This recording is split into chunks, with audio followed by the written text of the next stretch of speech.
தலைநகர் சென்னையும் கடலூர், திருவள்ளூர், காஞ்சி மாவட்டங்களில் உள்ள மக்களும்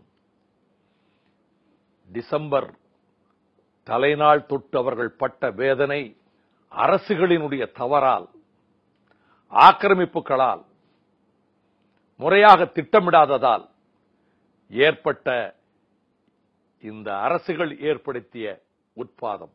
ஆண்ட அரசும் ஆண்டு கொண்டிருக்கிற அரசும் கண்ணீரிலே துடித்தவர்கள், உயிர்களை இழந்த அந்த குடும்பங்களில் கதறி அழுதவர்கள், உடைமைகளை இழந்தவர்கள், பசி பசி என்று உணவின்றி தவித்தவர்கள், வீட்டிலே இருக்கக்கூடிய பொருள்கள் அனைத்தையும் இழந்தவர்கள், ஒரு சர்க்கார் இருக்கிறதா இந்த நாட்டிலே என்று தேம்பியவர்கள், அந்த வேளைகளில் சமூக வலைதளங்களிலே கருத்துக்களை பரப்புகின்றார்களே இளைஞர்கள், தம்பிமார்கள், தங்கைகள், அவர்களெல்லாம் இந்த சமூகத்தை பற்றி கவலைப்படவில்லை என்று நான் முன்பு நினைத்தது உண்டு.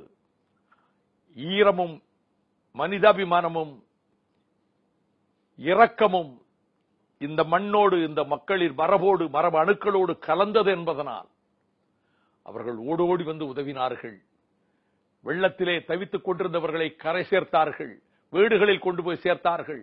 தரைத்தளத்திலே இருந்து அனைத்தும் இழந்தவர்களை முதல் தளத்துக்கு அழைத்துக் கொண்டு போய் ஜாதி தெரியாமல், மதம் தெரியாமல், அதுவரை பல ஆண்டுகள் ஒருவருக்கு ஒருவர் அறிமுகம் இல்லாதவர்கள் அரவணைத்தவர்களை ஆதரித்து நிழல் கொடுத்தார்கள், உணவு கொடுத்தார்கள், தண்ணீர் கொடுத்தார்கள். இது தமிழகம் இதுவரை கண்டிராத காட்சி.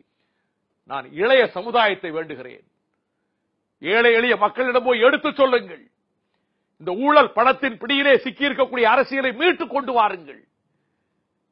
வெள்ளம் பாதித்த போது பதறி துடித்தார்களே, அந்த துன்பம் அவர்கள் பிள்ளைகளுக்கு, வருங்கால தலைமுறைகளுக்கு, பேர பிள்ளைகளுக்கு ஏற்பட்டுவிடக் கூடாது என்றால் இப்பொழுது செய்ய வேண்டிய கடமை, ஊழல் ஆட்சி புரிந்தவர்களை தூக்கி எறியுங்கள். தேர்தலிலே பணத்தை கொண்டு வருவார்கள், ஓட்டுக்கு 1000, 2000, 5000 கூட கொள்ளையடித்த பணம், மக்கள் பணம், அதை தூக்கி எறிந்துவிட்டு நேர்மையான, உண்மையிலேயே மக்களுக்கு பாடுபடுகின்ற, தன்னலமற்ற ஒரு கூட்டணி அரசு, மக்கள் நல கூட்டணி அரசாக அமைவதற்கு மக்களின் பேராதரவை திரட்டுகின்ற பணியிலே என் இளைய தலைமுறையினரை, இளைய தலைமுறையைச் சேர்ந்த என்னுடைய தம்பிமார்களை, தங்கைகளை, இதுவரை அரசியல் கட்சியின் எல்லைக்குள்ளே வராதவர்களை ஒரு சகோதரனாக வேண்டுகிறேன்.